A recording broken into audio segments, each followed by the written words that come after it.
Well, everybody, welcome back to another episode of the Storybox podcast. Today, my friends, I'm delighted to welcome somebody that I have always wanted to speak to since I started this podcast about a year ago. His name is Guy Kawasaki. Now, if you don't know who Guy is, he is an evangelist or chief evangelist of Canva. Now, if you don't know what evangelist is, it comes from the Greek word that means bringing the good news. And that is exactly what Guy's going to do today. He's going to bring the good news of so many different topics, but he's the chief evangelist of Canva and the creator of the Guy Kawasaki Remarkable People podcast, which I highly encourage everyone to listen to. I was actually listening to his interview that he did with Dr. Jane Goodall, which was quite interesting and in-depth. So thank you so much for putting that out there. He's also an executive fellow of the Haas School of Business, UC Berkeley, and the professor of the University of New South Wales, which is my hometown. He's also the chief evangelist of Apple and a trustee of the Wikimedia Foundation. He has written Wise Guy, The Art of Start 2.0, The Art of Social Media, Enchantment, and 11 other books. My goodness, Mr. Kawasaki has a BA from Stanford University and an MBA from UCLA and an honorary doctorate from Babson College. Guy, welcome so much to the Storybox podcast. Thank you. Thank you very much for having me as your guest. Thank you so much for making the time out of your very busy schedule. I really do appreciate it. You have such a wide variety of things that you do cover. You're quite intelligent, I have to say, with all the things that I read out. Before we dive into your backstory and how this all got started, which I'm very curious about, I have one question I normally ask all my guests, which is, what does success look like to you? Success looks to me like being total in charge of my own time. So I'm not at the whim of anybody. I just pick and choose what I want to do. I like that. When was the moment for you that you sort of realized that success was, in fact, being in charge of your own time? Was it a catalyst moment for you? Or was it well, first of all, I haven't achieved it yet, so I don't know. I am still at the whims of other people and expenses. So, I can't. I figured it out about 20 years ago, but I have not yet achieved it. How's that? I like that answer still, because I always believe that life is always continuously learning and growing and figuring things out. And I like how you mentioned success has, for you, it revolves around being in complete control of your time, which is very difficult to do. So I'm curious about what are some of the things that you do at the moment that sort of help you be in control and manage your time wisely? Well, I say no a lot. I mean, that's the key. And, I try to reply to everybody, but and I try to say yes as much as I can, but there's some stuff that it doesn't interest me or just take too much. So the ability to say no is a powerful skill. But to completely contradict what I just said, saying yes all the time and figuring out how to do it later is a good idea, especially when you're young, that you just keep saying yes and figure it out later, and you'll be surprised at how much you accomplish. It's a good point you raised there, which I'm interested in actually the best way to say no to somebody, because doing this, I get rejected a lot. So I was quite pleasantly shocked and really thankful that you actually said yes. I got the email, Guy, and I was like, you've got to be kidding me. Like, no, yeah. It's bullcrap. Said no. But it made me even more grateful. But I'm curious, what have you learned about the best techniques or ways of saying no to somebody? Basically, well, my observation is that most people don't expect an answer at all. Okay. So even if you do nothing more than say no in an answer, to actually acknowledge and answer something, by saying no, you're probably ahead of 90% of the world right there. And I can't tell you how many times people have said, oh, well, I never expected you to say yes anyway, but just the fact that you answered shows me what a great guy you are. And I thought, well, okay, so if you didn't expect me to answer, why did I answer at all? But anyway, that's a different point. So there's that. And usually I tell people it's because I am busy. I don't really get into details, right? So I don't, if somebody sends me what I think is a stupid idea, I don't tell them, well, I don't want to meet with you because I think it's a stupid idea, because then we're going to get into an argument and the person's going to try to convince me why it's not stupid, but I've already decided. So it's kind of like when you reject a job applicant, you're not completely transparent, right? You don't say to a job applicant, well, the reason why I rejected you is because you're a dumbass who has, stinky cologne and whatever, you're incompetent and I checked your references and they were lousy. You don't tell them all that. You just say, well, we had a lot of candidates and we found someone who was better suited for our position than you. How are you going to argue with that? I had somebody once, when I actually went for a job interview, they said to me, we'll get back to you with some feedback. So I'm like, okay, fair enough. I thought I did a great job in the actual interview itself. But then I got a phone call 2 days later and they actually really ripped into me. Like they said, you did all this wrong and this is exactly why we're not hiring you. And I was like, oh. Because but that's actually useful. I mean, assuming they were truthful and, I'm surprised that anybody does that, because that takes a lot of energy. It takes a lot of analysis and organization and stuff.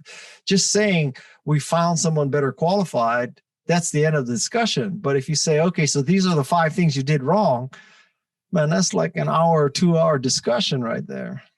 It sort of worked me out to the fact that I did need to say readjust my way of actually doing interviews. It really hurt. Like when I heard all that sort of stuff, I was like, oh damn, I didn't realize that.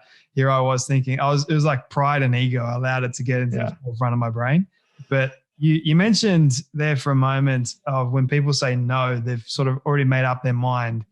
Have you noticed, or is there any like tricks or techniques that you can give or that you've used to get someone from saying no and being set on that to actually saying yes later on?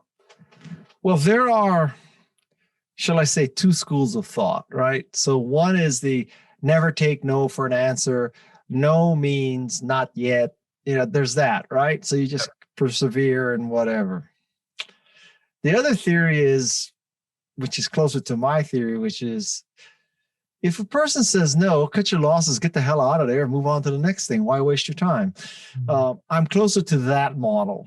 Now, partially I can be in that model because I'm 66 years old and, I'm not trying to break into an industry. I'm not trying to get my first job, et cetera, et cetera. So there's 2 completely conflicting pieces of advice there. I don't know which one you should take. It's kind of like dating, right? I mean, there's 2 theories of dating. You keep asking her or him until he or she says yes. The other is if they say no, you move on to the next prospect. Well, same thing.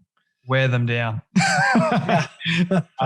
I lean more to okay, for me in doing this, and this is what I've realized, if someone says no to me originally, it's because I'm not big enough and they don't want to waste their time at the moment.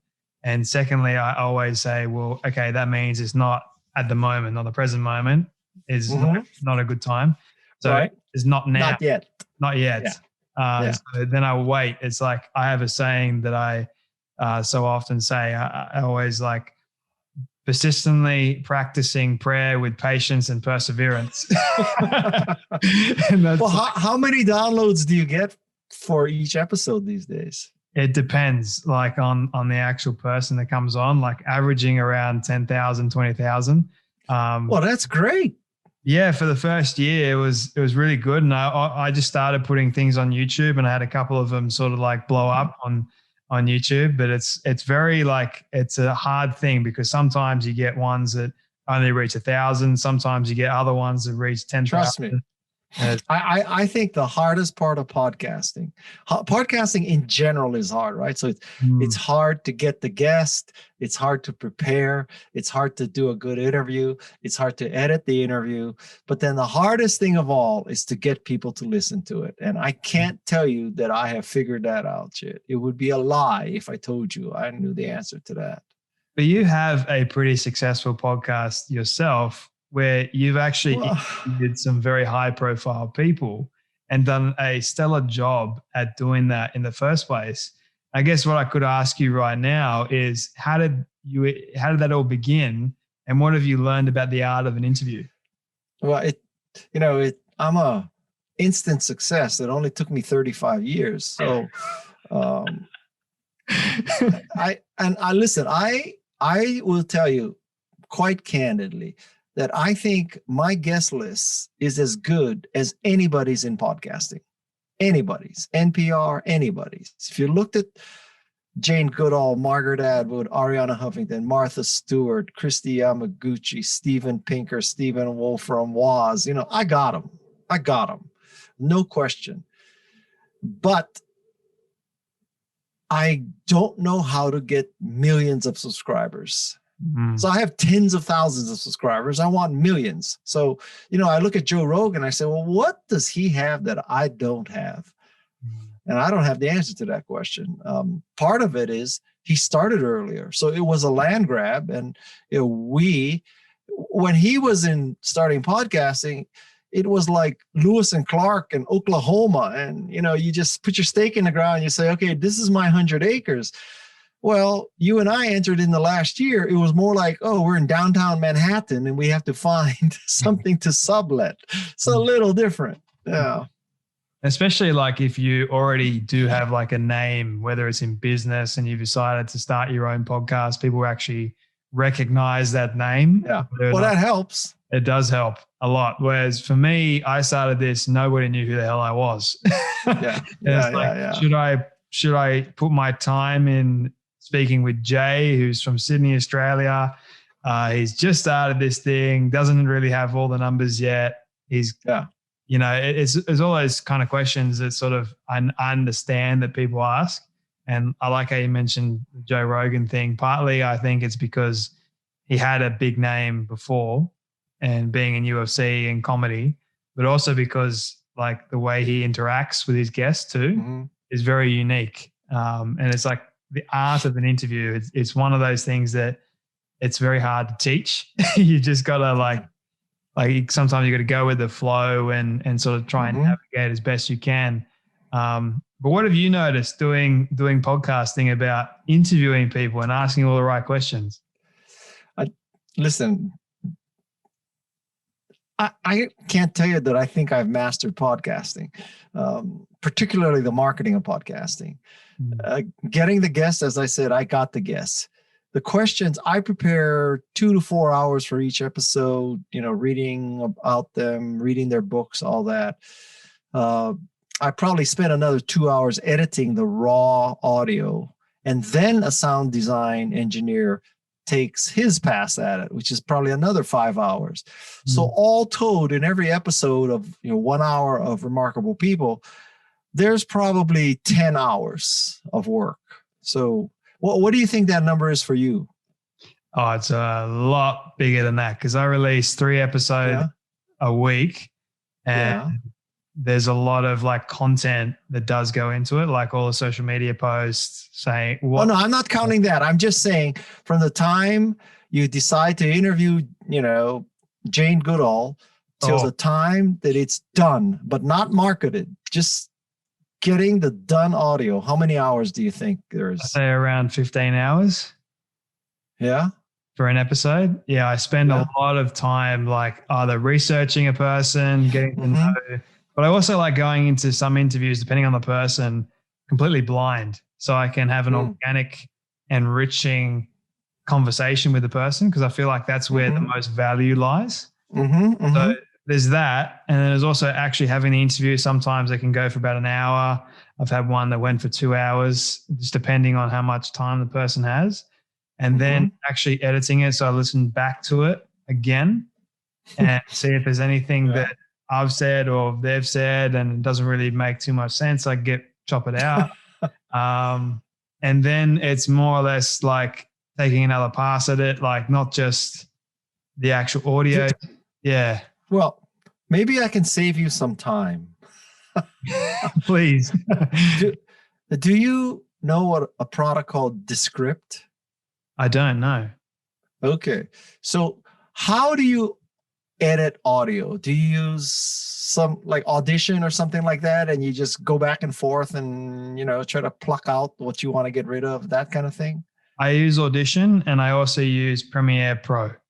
So okay, but you're listening to clips and then you're kind of moving that thing. You say, okay, so that's where he said, and I'm going to cut that out, right? Yes. Okay, so I'm going to change your life right now. So Please. there's a product called Descript. And what Descript does is it provides a text transcript of your audio. Ah. Then you edit the text and it edits the audio. Yeah, wow. Yeah. So for example, when I interview people, it's an hour. And in an hour, between me and the guest, we say, right, yeah, but, repeat words, right, right, 250 to 500 times, okay? And there's two schools of thought. One is you play it as you recorded it. It's natural. That's how life is. My school of thought is I want to make both of us look as smart as we can. So when somebody says, well, working for Steve Jobs, yeah, that was difficult, right? I mean, he really was stubborn, right? And but right? I mean, am I right? And and so all of that goes away, and you just want where the person says Steve Jobs was difficult to work for, but he was a genius, right? So see, I did right there. So what you can do with the script is say, get all the filler words and ignore them in the audio. And so when you play back the audio, all the ums and uhs and right are all gone. You can bring them back, but they're all gone. And so this is a way that you can edit audio much more efficient than what you're doing right now by 2 or 3 times. Thank you so much for the recommendation. That is so cool. That is going to save me a lot of time, definitely, because I am one of those people that has my favorite like keywords that I always say. Yeah. One of them is as well. And wow. I'm always saying I should put it on a t-shirt and wear it. Like, this is exactly what Jay says all the time. This is cool. It's like a mini masterclass in podcasting. But I want to sort of steer the conversation back to you, Guy, and your story. And so how did you grow up? What were some of the lessons that you learned growing up, and what did you want to be when you grew up? So I came from a lower middle class family in Hawaii. Not wealthy, but certainly not immigrants fresh off the boat with only a suitcase. Okay. So, I never knew I was poor, but I guess relatively speaking, I was poor, but not so poor that I didn't have clothes and didn't have food. Okay. Or housing. And my parents sacrificed a lot so that I could go to a good high school. The good high school led to a good college. The good college led to meeting somebody who worked at Apple, who gave me a job at Apple, and the rest is history. I think the secrets to my success are grittiness, that I am willing to work hard, that I came from a lower middle class family. So it's not like I was handed a silver spoon or a silver platter. And there are some silly stories that I tell that some people find make me look shallow. But a couple times when I was in high school, I was robbed. And another time in high school, somebody gave me a ride in a Porsche 911. And I'll tell you, those 3 things changed my life, because I decided I was not going to live someplace where you get robbed, and I was going to own a Porsche. And that's why I studied and worked hard. So, if you ask some very successful people, what's the key to your success? When how'd you develop your drive and all that? They're going to give you answers like, yeah, I wanted to change the world. I wanted to dent the universe. I wanted to, make the world a better place, blah, blah, blah. I wasn't about changing the world. I just wanted to change the car. Did you end up getting a Porsche? Several.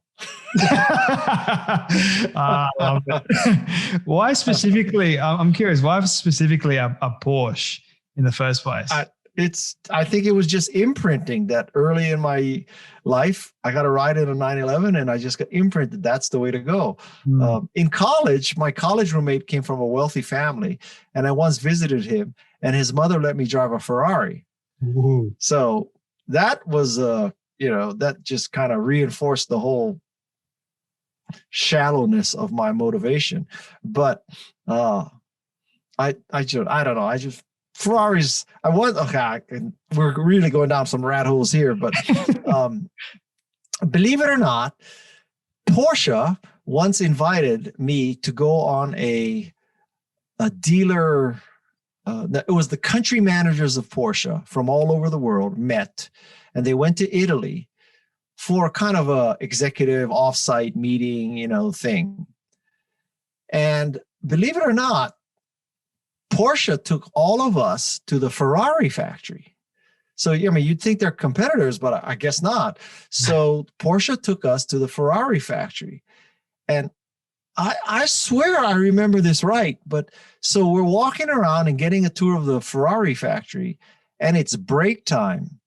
And I swear there were people from the assembly line sitting in partially completed cars smoking. And I said to myself, I am never going to buy a Ferrari because, Luigi, who was making my Ferrari, was smoking in it on his break. And what else did he do? So now probably somebody from Ferrari is going to hear this and say, that's not true, Guy. It would never happen. But I swear I remember it that way. So I've never owned a Ferrari. Kind of leaves a bad imprint in your actual brain. See something like that. Yeah. I mean, imagine if you went to, the Macintosh factory and you saw someone smoking on the line on his break as Macintosh, it was like, and Macintoshes are flying by and he's like taking would you buy a Macintosh? I mean, probably not. No, exactly. Same thing with food, right? When I've seen a couple of chefs, they've gone out for a cigarette break, they haven't washed their hands, they go back inside and they start with the food. I'm like, what the hell? I'm getting out of here. I'm not going to go anywhere near that. There was actually one particular time where my family, we went to a pretty popular burger place here in Sydney, and we turned up there and it looked absolutely filthy. Like it was disgusting. Yeah. Yet we had been told about this massive giant burger that we needed to try. So we get there, it's filthy. We order the food, we get the big burger, and then my dad goes to the toilet and he sees a guy that had just finished up. He didn't wash his hands. He was a chef, and he walks out and starts playing with the meat. No. And then he comes out, and then he sees another chef that had just been outside for a cigarette and comes back inside, goes and starts playing with the meat. And he said, get up, we're going.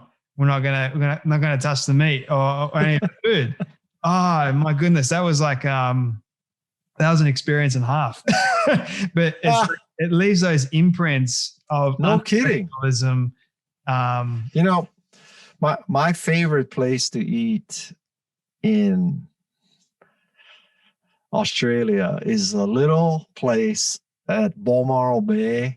It's the Balmoral Bathers Club or something, and they have the best muesli and the best breakfast, and I love Balmoral Bay. I think it's Balmoral Bay. Balmoral Bay, very. I have to say, there's so many other places you've got to try, Guy. Like when you do come back to Sydney, let me know, and I'll take you to some amazing other places. But I normally there's a Japanese restaurant right underneath the Sydney Bridge. I can't. What do you call that area? The Rocks or something? Yeah, the Rocks. Yeah. So there's a Japanese restaurant right under the bridge that just has really great Japanese food there. All right, we'll go there. Check it out. We'll go there. Okay. But I normally ask my guests towards the end, but I'm going to ask you now. What is the weirdest food combination you've ever tried? Because we're on the subject of food. The greatest food combination? Weirdest. Listen, I am not an Epicurean. I mean, I just, one of my favorite foods is Spam musubi, right? So it's Spam with rice. It's like an Australian says, my favorite food is Vegemite. So, I'm not a foodie. I just eat what's served. I'm not a. My Aussie friends are going to hate me for saying this, but I don't like Vegemite. I loathe the stuff. Who likes Vegemite? I mean, it's disgusting. But anyway, I want to steer the conversation back a little bit more to your story of working in Apple, and how long were you actually working with Apple for?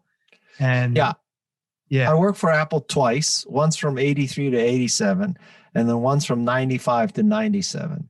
The first time I was a software evangelist, so my job was to convince developers to create Mac products. The second time I was chief evangelist, and that time my job was to preserve the Macintosh cult and community. Was that hard to do? The second time?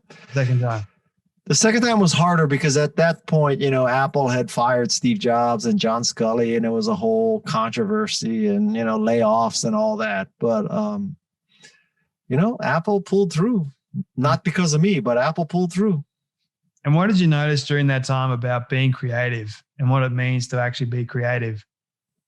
I can't tell you that I consider myself a creative person, compared to Steve Jobs, who is. But listen, I am just a hard worker, and I think I have good judgment about what can sell. Although I've been wrong more times than I've been right, but I've been right more times than most people. How's that? So like right now, I'm involved with a Sydney-based organization called Canva. And Canva is just rocking. Oh yeah. And I call this Guy's golden touch, which is not that I touched Canva and turned it to gold. Guy's golden touch is whatever is gold, Guy is going to touch. So Canva is 24 karat gold. What attracted you to Canva in the first place? Well, they found me. They found me because my team and I were using Canva to make Twitter graphics. So they found me. I didn't really know who they were. And, Mel and Cliff reached out to me. Thank you, Lord, for them doing that. Melanie, I think, has created something truly remarkable for a lot of people, and like just changing the industry, especially for a lot of business people, making it affordable too. So speaking about evangelist, like you have this term you call yourself bringing the good news. What is one particular story in your life that sort of made you realize that you are an evangelist and you wanted to become more of an evangelist for the rest of your life? When was that moment for you? Well, I think that, the start of my relationship with evangelism is, of course, the Macintosh division. And we truly did see it as not merely another personal computer, but a philosophy of democratizing computers so that everyone could use them, and to put control into the hands of individuals as opposed to IT departments. And it was easy to evangelize Macintosh. It was so obvious. Why did you decide to leave Apple in the first place? Or are you still part of Apple? I left twice to start companies. If I had not left those two times, I would not be on your podcast right now, because my people's people would have rejected you. You would have never got through to me. I can imagine. So it all works out full circle. It all works out. Absolutely. Which is interesting because, okay, so second time that you decided to leave Apple, what was the catalyst behind that decision? Start another company. Which company? Both times. Garage Technology Ventures, a VC firm. And were were they successful? Not home runs. I mean, they were okay, but certainly nothing like Canva. Canva is, I think one of the advantages of being successful with something like Canva is you get to reinvent history. So, you could make the case quite objectively that I started my career with a bang with the Macintosh division. I'm ending it with Canva. So we started in 83. I began at Canva in 2016. So, those 30 years or so, a lot of flailing, but I started great and I'm ending great. And so that's all I'm going to be remembered for is Canva and Apple. I love that. Not all the flailing in the middle. But the flailing in the middle sort of got you to where you need to be today. And it taught you a lot of lessons. Yes, but I understand that perspective, but it's not like you would sit down and say, okay, so why don't I flail for 30 years to prepare myself for my ultimate success? You flail because you had to flail, not because you wanted to as prep. Were you ever afraid to leave Apple and start your own business again? I afraid is to,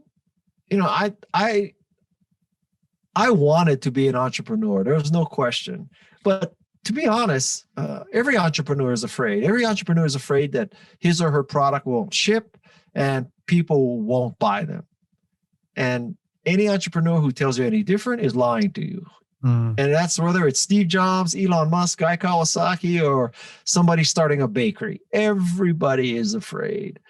Just some people push through the fear and some people don't. What is your relationship with fear currently? I don't know. I still have fears. My fears are different, right? It's not like I have a fear of running out of money. Not that I'm filthy rich, but it's not that kind of thing. It's more like, 66. I'm afraid of getting coronavirus, right? I'm afraid that something will happen to my kids. Something will happen to my wife. Am I afraid that I'm going to antagonize somebody on a podcast and they're not going to hire me? No, I don't give a shit. Whatever. So, as you get older, your fears change. Have you ever antagonized somebody on a podcast, just out of curiosity? Yeah, you mean a recruiter? I don't know. I mean, by definition, if I antagonize the recruiter, I wouldn't know, right? Because the recruiter's not going to call you up and say, hey, I was going to recruit you, but... You said when this on the podcast. When you did this podcast with Jay, you offended me, so I didn't offer you a position. That ain't going to happen.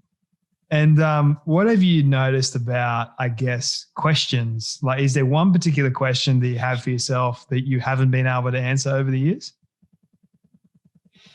I would say no, but that implies that I am omniscient, and that's not true. It's just that, I don't sit around a lot questioning myself. I'm a doer and I'm a gritty person. So I like that about you, Guy. You're very humble at the same time, and you just get it done. There's no like beating around the bush, as we say here in Australia. They're just like go directly to it and let's get it done. I'm curious about you've written how many books? More than 15 books, and one of them you've written called Wise Guy. Now I'm curious about that unique title, Wise Guy. Now normally here you say Wise Guy, it means you're being sarcastic, but or it means you're in the mafia. Or you're in the mafia, exactly. So right. I'm curious, what is that book really about? How did you come up with the title? Yeah, it's the stories of my life that imparted wisdom to me. So it's kind of like Chicken Soup for the Soul. Yep. Only all my stories. And so it's not an autobiography or a memoir because, I haven't had that kind of life. Mother Teresa has a memoir. Martin Luther King has a memoir. Guy Kawasaki doesn't have a memoir. So it's all these little lessons in life from these stories, like, me getting robbed or me riding that 911, that influenced my life, that I hope can provide some insights and wisdom to other people. Which is kind of like my podcast. The point of my whole podcast is to help people become a little more remarkable by listening to it. Remarkable. I like that word, man. Like, it has a lot of meaning behind it. I'm not going to ask you what was your favorite interview, because I think that is a stupid question for a podcaster. But I'm going to ask you about you've had a lot of remarkable people on there. Mm-hmm. Which one for you sort of gave you the most renewed perspective that you'd never thought about before in your life?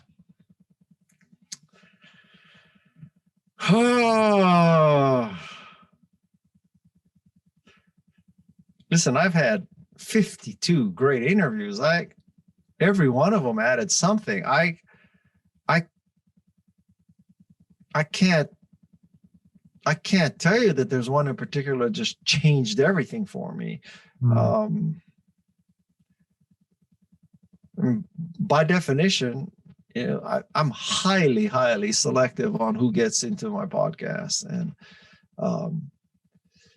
because they have to pass. It's let's say there's a person who wants to get on, right? And I would ask the question, well, would you want your kid to grow up like him or her? That's question number one. Question number two, would you want your kid to marry him or her, or somebody like him or her? And then, question number three is, well, if the answer to either of those is no, then why would you have this person? Because he or she isn't remarkable. So it's remarkable people. It's not rich people. It's not famous people. To take an example, let's say there's a billionaire who runs a private equity fund. Okay. Not clear to me that person would get on remarkable people. Right. On the other hand, I've had a person who was smuggled across the U.S. border and today works for Adobe. She has a remarkable story of overcoming poverty, much more impressive than the general manager of Goldman Sachs, who was born in Connecticut and went to Andover and then went to Harvard and then went to Yale and now works for Goldman Sachs. Who cares? And it's kind of like what I do with my own and the Storybox is getting to really the enriching part that people can actually take away and use for their own life, like learning from you and your story. And I think your story is remarkable, how you went from, Apple, running your own business, Apple again, now Canva, starting your own podcast, written 15 books. And it's like, my question is always why and how. What? Why did I do it? Why did you do all that? Because I had 4 tuitions to pay. That's why. That is a good answer. And 4 tuitions, and I wanted to buy cars. You wanted to buy a Porsche, and you got multiple of them. It's pretty cool. No, not anymore, but I mean, over the course of 35 years, I did. So, but now at the end of my life, I want people to remember me for empowering people, empowering them with my writing, my speaking, my investing, my advising, and now my podcasting. So that's what I want to be remembered for. I empowered people. You're jumping ahead to one of my final questions. Well, I'm curious about what you have learned over your career or over your lifetime about stories, and what do you love the most about stories? I think stories are absolutely essential to communicate any idea. much more so than declarations and adjectives, to say that I have patent pending, curve jumping, paradigm shifting, enterprise class scalable software. It's like every one of those adjectives is meaningless. So it's much more important to tell the story of why your company or product exists. So I'm a huge believer in stories.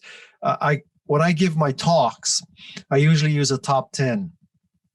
And for every recommendation, there's a story that supports that recommendation. So there is nobody who believes in stories more than I do.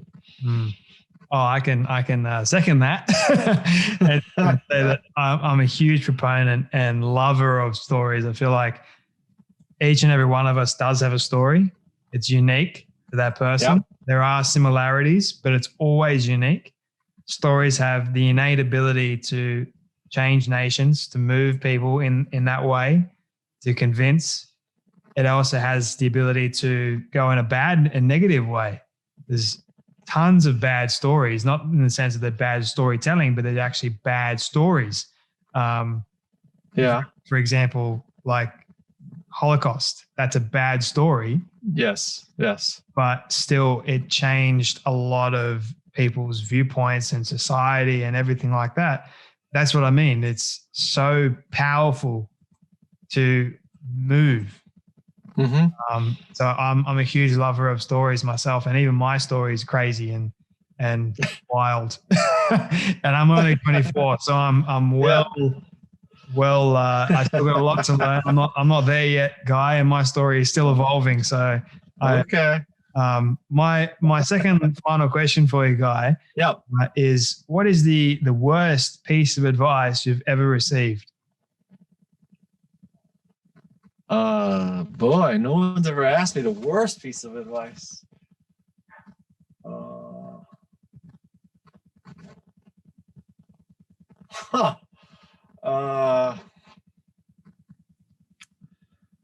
Let's see. Try an IBM PC? No. Quit Apple? That's a bad piece of advice.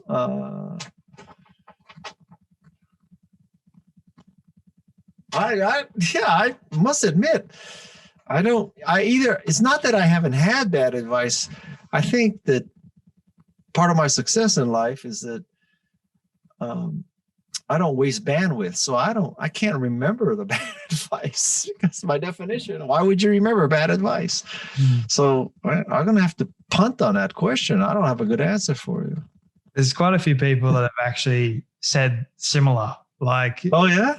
It's you're not alone in that camp, because like even for me, when people give me bad advice, I sort of put it off to the side, or I use it as fuel to get to the other side. The good advice, yeah. The good advice, which, if you think about it, the bad advice ends up being good advice in the first place, like later on. Yeah. You look back on. Maybe. Yeah. One story that I'll tell you real quickly. I used to be in real estate, so I used to sell multi-million-dollar houses. And there was one particular house that my boss at the time, he told me, he's like, this is the worst piece of advice. He basically told me to give up, but he's like, don't waste your time on a dead duck. And he's like, there are so many other properties out there that you could be selling, but yet you're wasting, in quotation marks, time on selling this property. And I said, well, I'm going to sell it and I'm going to prove you wrong. And the thing is, if I had given up, I wouldn't have met the amazing couple that I would never have sold it. They probably would have still continued on the market. The couple were in a difficult situation, so they probably wouldn't have gotten any money from it.